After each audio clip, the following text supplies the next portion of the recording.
Howdy, hey, hello. It is McKenna, and we are back with another episode of Munch and Mingle.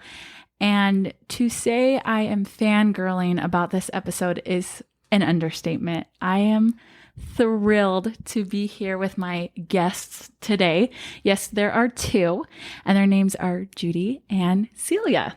And I'm just so happy to have them here. You guys can say hello. Hey, we're happy to be here and so excited to be with you. I am Judy Williams. Hi, I'm Celia Jolly. Yes. And we've got some fun things to talk about today. How I've got to meet Judy and Celia, it's so crazy. They have a cookbook. And I found this cookbook while I was shopping one day. And my goal for the year has been to learn how to cook.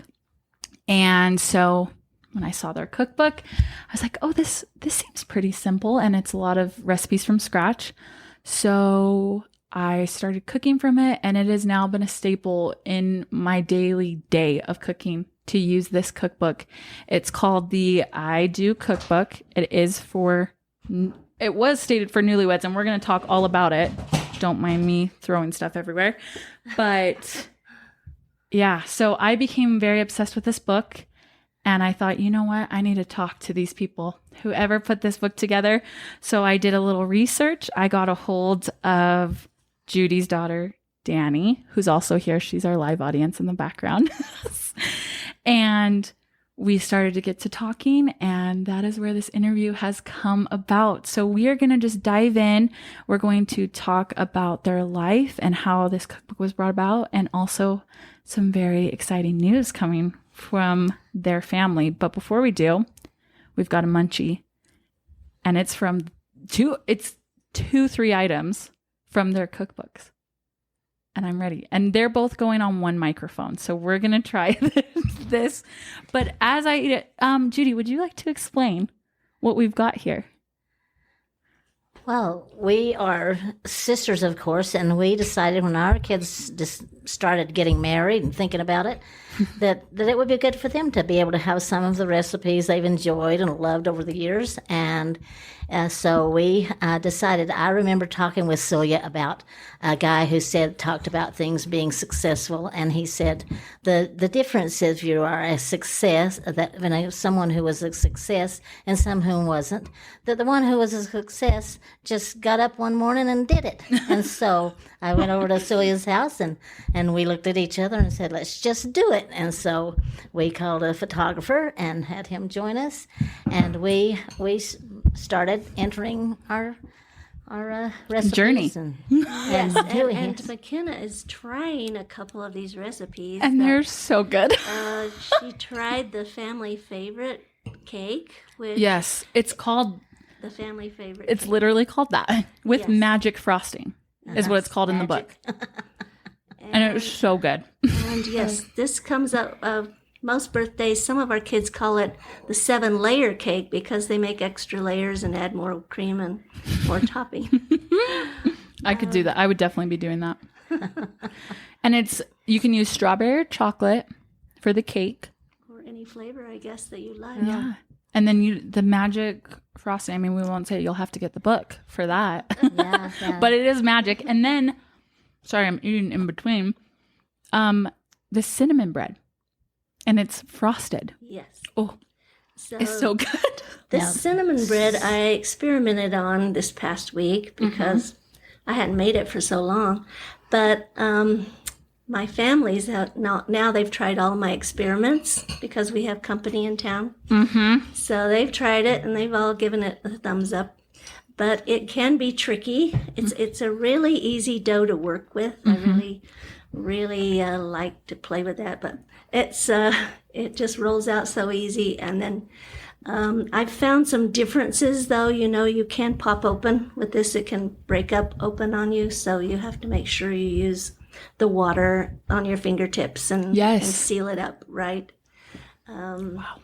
That is perfect for the holidays. I also made French toast out of it for our kids who were here. Yes. They all loved it. They wanted to know, did you make this? Where'd you buy it from Neaters? You're like, no, needs to call me. Wow. Oh, that is so great. Okay, well, we are going to dive right in. What I really want to get started. So in the book, in the introduction, I believe it talks a lot about your mother, Mavis. Mm-hmm.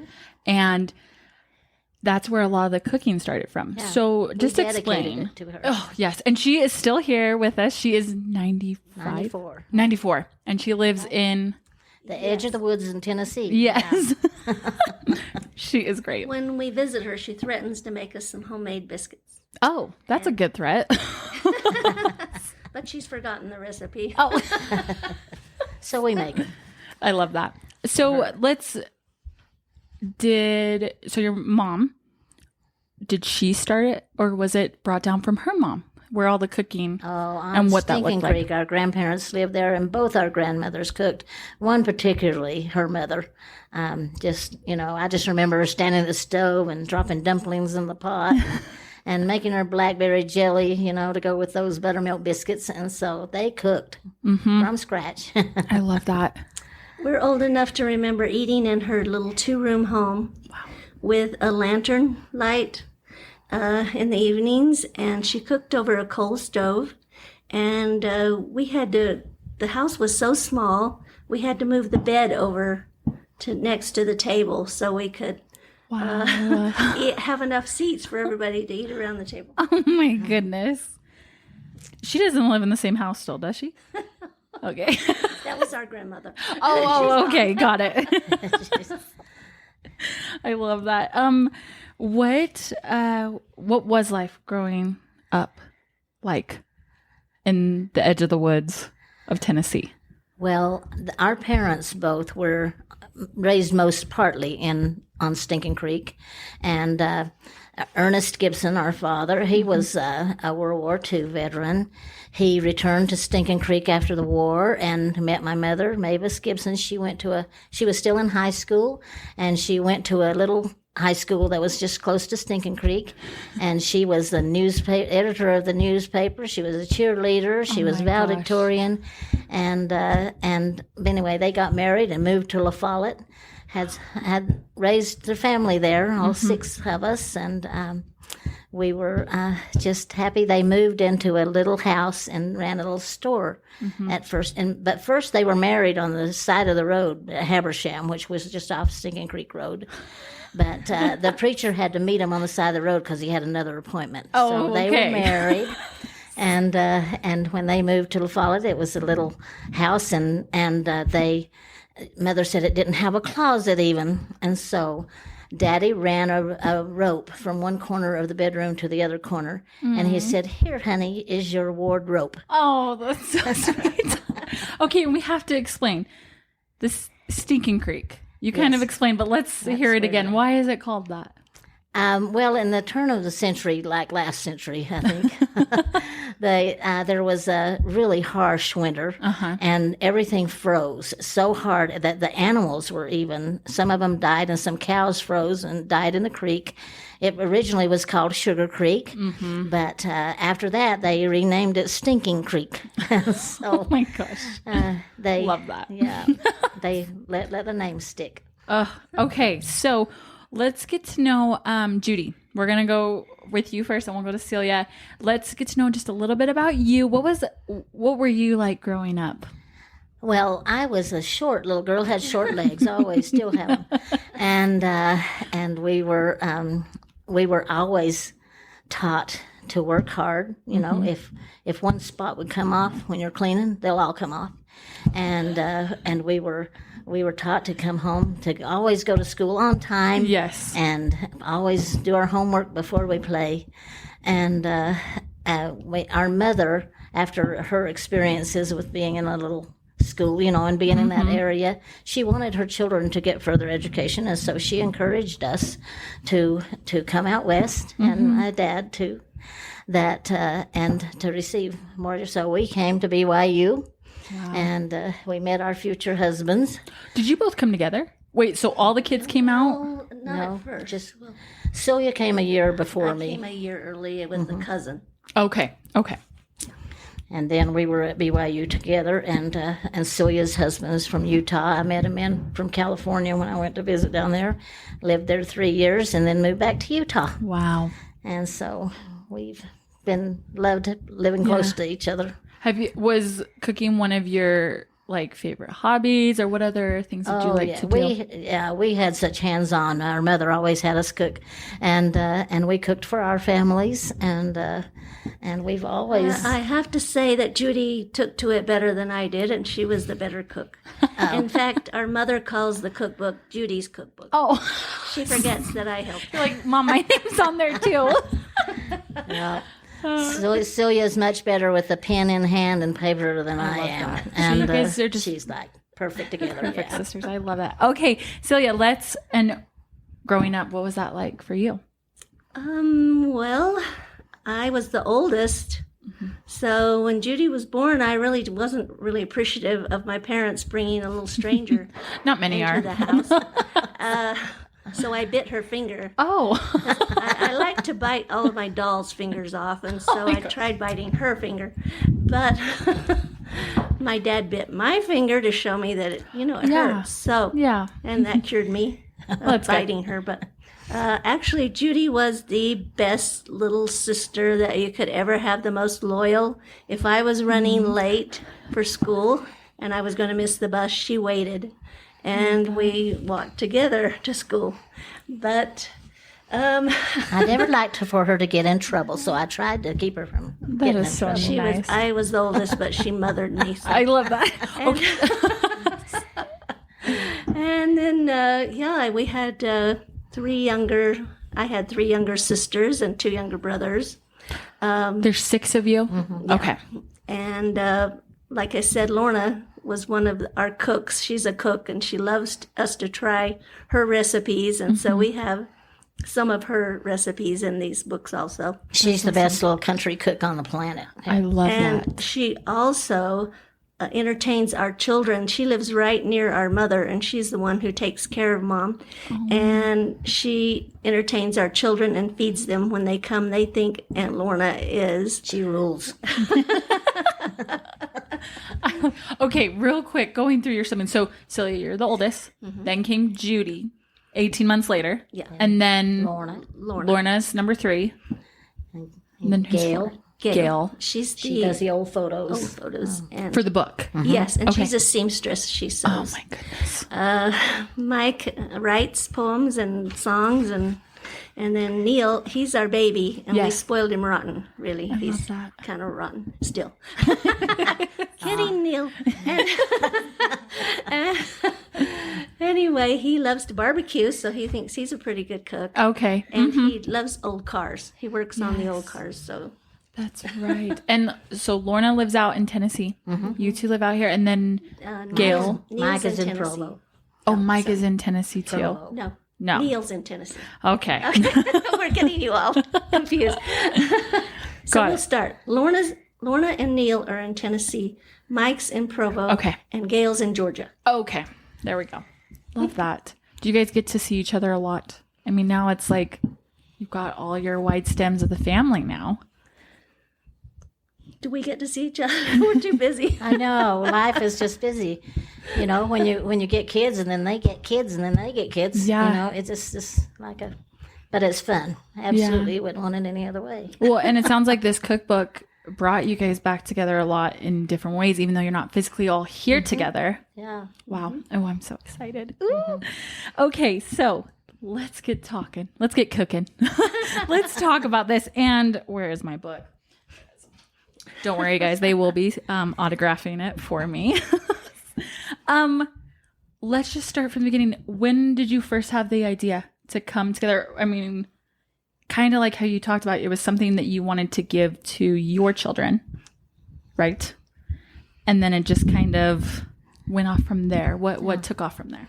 Well, Well, we just always have thought it's very important. Like we always had breakfast and dinner as a family when we were raised, and with our children, we always had, at least to have dinner together, and we felt like that you learn so many things around the kitchen table. You learn, you don't not only communicate, but you show caring. You have, share memories. It's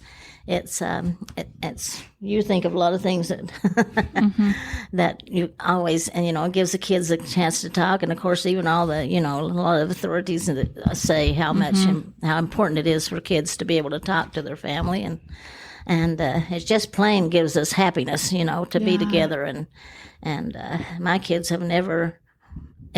Being togetherness has never bothered them. They like being together. I love that. So that's kind of how like the newlywed of the book came on, because it was for your kids who were newlyweds. Yeah, I had a specific daughter-in-law that said, "Why don't you write a book for people like me who want to learn how to cook?" Yeah. So that's what really got us going on that. We had done attempts, made attempts in the past to put books together, cookbooks for them, but we'd never done anything professionally.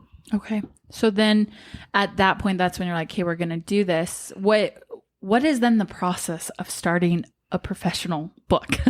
Well, you learn more about publishing than you ever wanted to know. And when you self-publish like we did. We read a book called Publishing for Dummies. Oh, perfect. Anyone out there, just go find that book and I'll get you there. And obviously it works. Yeah. I mean, it came to that. So from the time you decided to start the cookbook to when it got published, how long was that? A few years. I don't know how many years it was, but it took a few years before we actually, got down to, right, say, okay, we're going to get this done.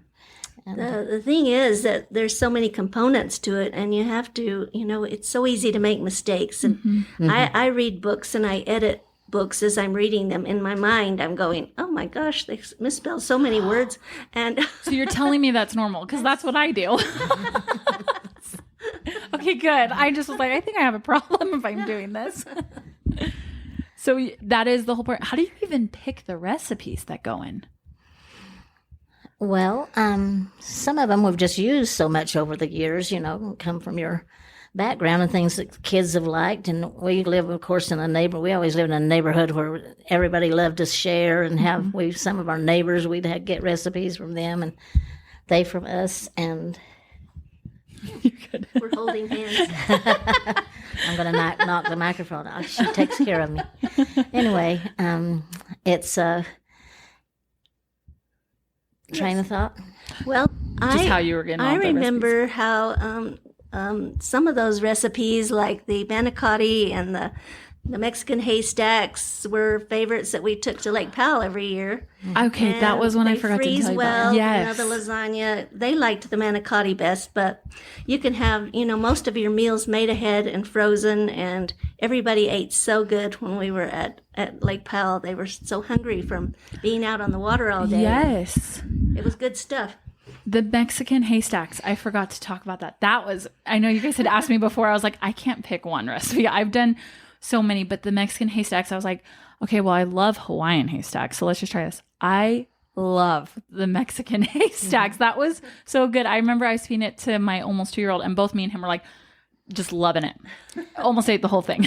And this book has a variety. If you want a Mexican meal, there's different. If you want an Italian meal, Yes. if you want, it has, just different.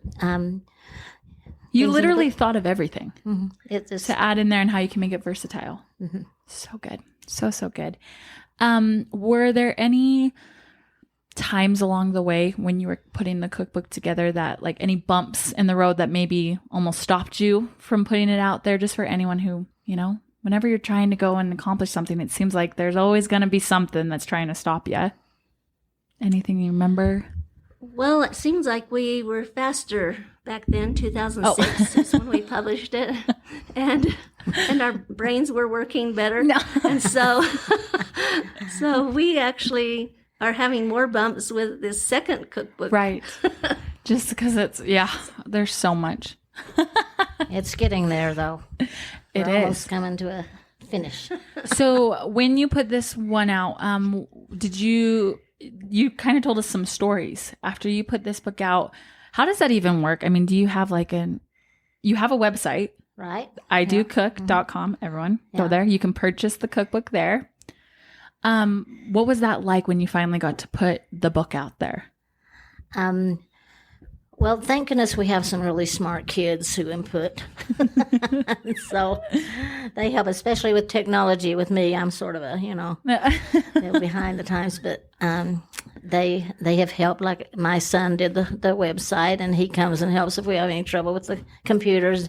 Danielle does a lot of the things with the computers, and all the kids, We just been fortunate. Our families, we have kids. We were grateful to be taught to work hard and to try things. And our kids, they're all just hardworking, good families, enjoy their families, and we're just grateful for that.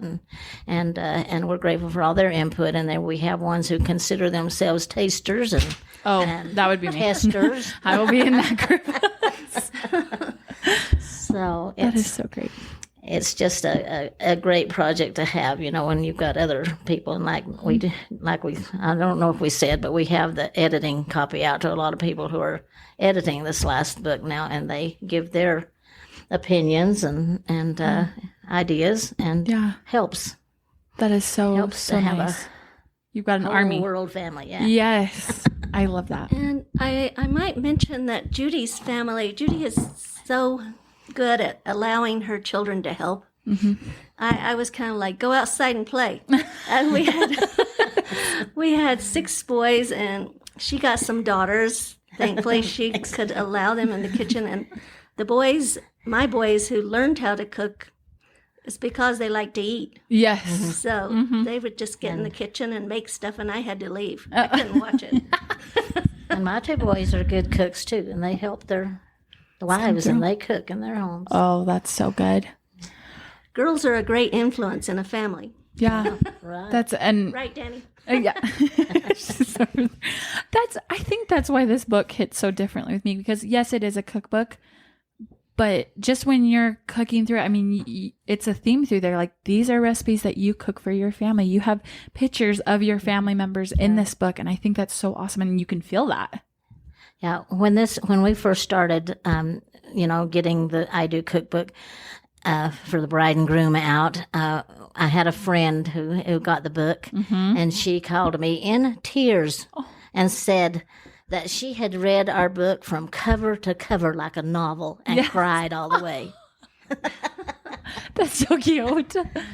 Oh. And we had a young woman who said that it saved her marriage. She actually had been married once before, and her husband was upset that she wouldn't cook, and that was part of the reason for the divorce. Wow. And so she got the book for her second wedding, and she went through and learned how to make some things that she took to family outings, and they were all impressed. And she said that just gave her enough confidence that she could learn how to do more cooking. I can definitely say from firsthand, myself, that was the goal. I would cook recipes here and there, but it was this book that I just started cooking, and because it's from scratch, it's like, I've taken on other recipes now, and I'm like, I know I can do that because I've done these recipes. So you two really are just gems, because this book is so genuine, and you can feel that. And I think I told you guys over an email when we were talking back and forth before this interview that I had some cousins come over to visit, and one of them, who is a single male adult, he as well is trying to figure out how to cook because it's just him by himself. And so I was like, I got to show you this cookbook. This is what I've been using. And he started flipping through it. And sure enough, he went to go purchase one, because it's so hard to explain. But anyone who's listening to this, if you pick one up, and this is your sign to pick one up, idocook.com, you just fill it through there. And some people might say, well, it's older, whatnot. No, I think that's what even makes it better. And doesn't matter how old it gets or when it was put out, there's still just so much love and genuine thought put into this book. And that's why I'm so excited for the next one too. Tell the mission statement. Oh yeah, we're gonna get to it. Yes. We are so happy when people discover this book, and it's still being discovered after all these years, and we're so happy to hear the success stories. I have one of my daughter-in-laws, her sister, she said they just hated eating out with the kids. It was always so noisy and such a hassle, and so they started cooking. She started cooking from the cookbook at home, and she said, we love it. We love to be at home having meals with the family. Yeah, I love it. So because of this, you guys do have what is called the Gibson heritage. Your maiden name is Gibson. So that's how it kind of came about. And I've got the mission statement right here. Do you want to read it? Oh, you want me to read it? Yes. Gibson Heritage is committed to preserving the time-honored tradition of nourishing the family through healthy, home-cooked meals shared around the table. Love that. And because of that, you guys have literally done so much. I mean, your cookbook has obviously come out from underneath or from Gibson Heritage, but now you've got family members who are also doing other things through it too. It's become a whole family business, and I love that. Yeah. What is that even like? So it's an LLC. I don't get all this stuff. See, you guys are way smarter than me in this. You have to have this because you're self-published, right? Well, I think you basically call it that since we didn't go through it. And Danielle is amazing. She inputs these things, for us into the computer. That's not our forte. It's not our skill. You just bring the stuff to the table, and then she helps with the rest. I really appreciate all she does. Oh, I love that. So good. And she's a mother of little kids, and she gives them a time to cook a meal. They choose what they want to cook, and they'll cook a meal. How old is Mackenzie now? 11. Her 11-year-old daughter made the potato rolls for Thanksgiving dinner. Are you kidding me? Oh, I'm not even count myself worthy to make any rolls for Thanksgiving. Wow. They cook. They do. And that's so great to see like that tradition really has gone through. And I mean, just in your mission statement, around the table, why do you guys have seen the blessings of being around the table. And I love that is something that you bring into your mission statement, but of course into this cookbook, and you feel that. I love it. Well, and I know, some a personal story about, a mother who was told that she should have her children come and sit down at the table to eat. The young son wasn't gaining weight, and he would just sort of be on the move instead of sitting down and eating. And whoever the physician was recommended that she should have him sit down to eat. And so they made more a point of doing that with their family. Wow. Because it's easy to have everybody on the go, and you don't sit down together and have a conversation or, relax and have a meal that's not hurried and rushed these days. So how do you guys do that now? Because now you do have, your family is grown up and older. So when you guys are just at home, what does dinner look like now for you guys? If they look, at my family, they all live close. Oh, okay. And we have Sunday dinners still. Okay. Okay, so Sunday dinners for sure. That's great. And they all contribute, and they, bring two. It's great. And, I've heard a lot of the doctors and dentists anymore are telling the young mothers it is best and most healthy to feed their children homemade. Oh, I believe that. For you.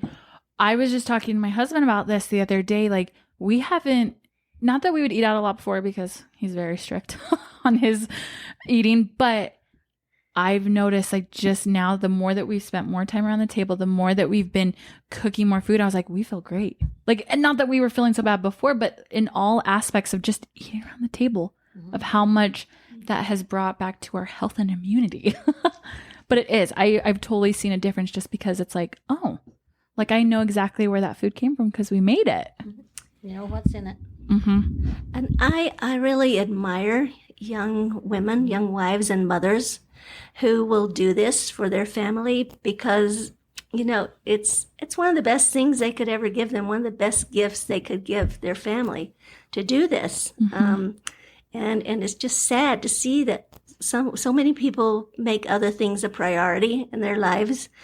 Dad goes out to work all day and comes home, and there's no dinner. There's nothing, no food in sight. Yeah. And I think it changes, the feeling in the home, and everybody, what am I trying to say, Judy? Go ahead.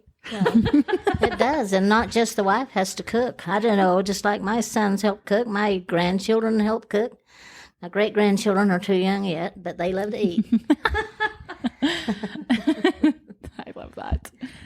Oh, this is so great. Okay, so just like we talked about, I'm going to grab right here, which you guys, I'm so excited about. We have another cookbook coming out, and I say we. I've already just adopted myself into your family.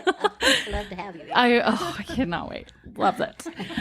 This is called the All About Family Cookbook. So explain your reasoning behind where was it that you wanted to come out with another one? What's included in this one?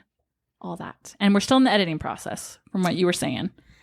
Well, we still find lots of really yummy recipes that we see that other people are doing, and we wanted to, use some of those things that we've started fixing that are, I don't know, fixing is kind of a Tennessee word. But we wanted to get those in there, and we also wanted more of our past.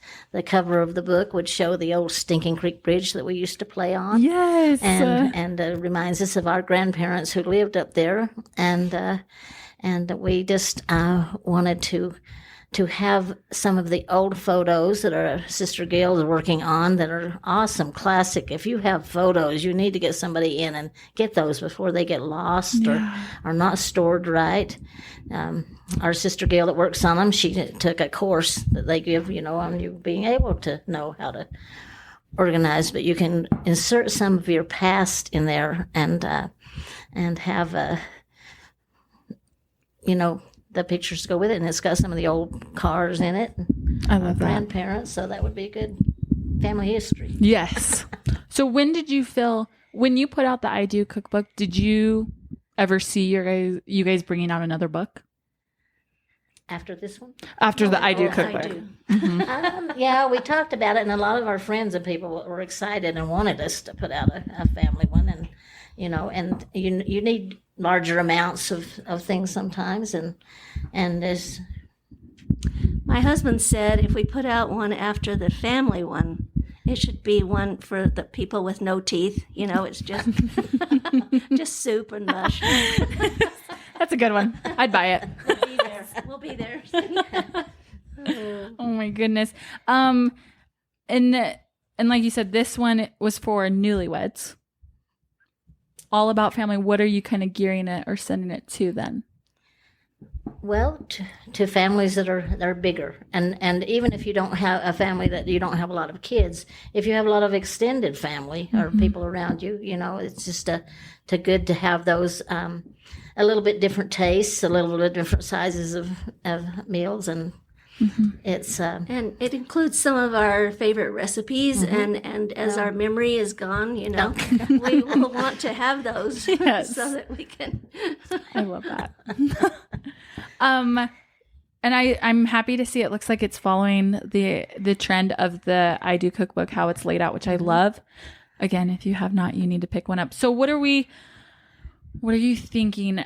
I mean, you've got the edited copy here. You're doing photos. What is a timeline looking like, and not putting any pressure? When are you hoping to have it out that people can start expecting or looking out? It's beginning to be put together. So it's, with the photos, with the recipes. And so we're thinking that We hope for next year. hope for 23. We want to get it out before we pass on. Oh, But we're going to try. We try and try. We say that's a good saying. Our mother always said, if you don't succeed at first, try again. And we, I love that. And we, that's the way you learn to cook. You just practice, just like if you play the piano, you keep practicing. And my son said that we're scientists because you get a formula, you get your recipe, you test and you try and you get it till it's right. And so Judy is Watson and I'm Sherlock. I love that. I would call each other that. As that's better than she used to call me a bulldog in the kitchen, and I didn't think that sounded very flattering. That just meant, you just keep at it. You two have too much fun. I love it. Oh, I'm so excited. Okay, so we talked about this a little bit before. Just closing up. Anything, I guess, was there anything about the first book that you're changing, like in the process of this one? Anything that you're like looking back, yeah, we're doing this differently now? Well, we're kind of following a similar format using the same software. And so it's, I don't know, this one, of course, will have some of our little family snippets, little tidbits with some of the recipes instead of having our kids as new as we had their pictures, wedding pictures in there and a quote, but we'll have in here little snippets of like stories, things that's happened. Yeah. Oh, I love that. And little pictures. I mean, that's one of the pictures was the old original Stinking Creek house where my dad was raised, and he had a tin roof, and it's really rustic looking. But it's we have this fun picture of us sitting on that back porch step with our grandpa Gibson, and we're holding a kitty. We have a little kitty that we're holding as two little girls. And it showed the screen door. Remember those screen doors? My grandparents had those little flimsy screen doors, and they'd slam behind you. Yes. When you go in and out, you'd always hear the screen door slamming. Oh, I love that. Oh, this is so great. Is there anything different about the publishing this time around than it was in 2006? We're still going with our Gibson heritage because that's us. But it's not like necessarily harder to like publish a book. What's harder is printing. Oh, okay. Printing binding is gone up considerably. Wow. And a lot have gone out of business due to the economy. Yeah. So. Wow. Well, I just know this is going to be so great. The first one's amazing, and I'm so excited to work through the second. Ooh, so excited. Okay, last thing. We talked about advice that you both would give to anybody who's trying not only to learn how to cook, but just to get into the kitchen more. What would you tell them? Besides getting in the kitchen? Yeah, or like, I guess once you're in the kitchen, what do you do? Or how to stay in there? I would say put on your apron, but she doesn't wear one. Oh, okay. I have one that says Grandma Judy. I just, get confined. It's just as easy to wash a shirt as an apron. Yeah. Anyway. But what would we say?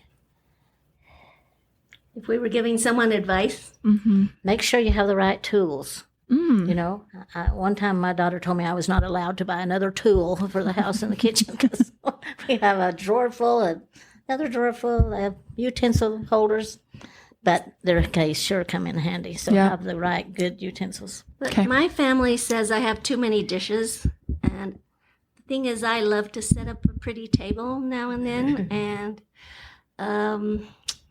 I bought some Christmas dishes years ago and I still have them, and just have lots of fond memories with those things. And actually, some people only use paper plates, and that, to me, paper plates, I use them too, but it's just special, to have the table set up for special occasions or Sunday dinner or things like that, and have I think the kids appreciate it. I know my grandkids say, I want the red plate. Yes. You are special today. So I love that. I love that. So have the right tools and set up. Set up. Thank you. I was like, what am I saying here? And have it so everybody's a part. Everybody takes a part. When we were raised at home, we took turns setting the table, cleaning up, putting away, and you always passed the food around and made sure everybody got their part. Yes. Yeah, we feel like some of these important routines are being, neglected or like, oh, that's just more work, or, they're not willing to put in the effort. Yeah. But that effort makes a huge difference, and the children learn how to work and how to be responsible, how to appreciate, have gratitude for what they have.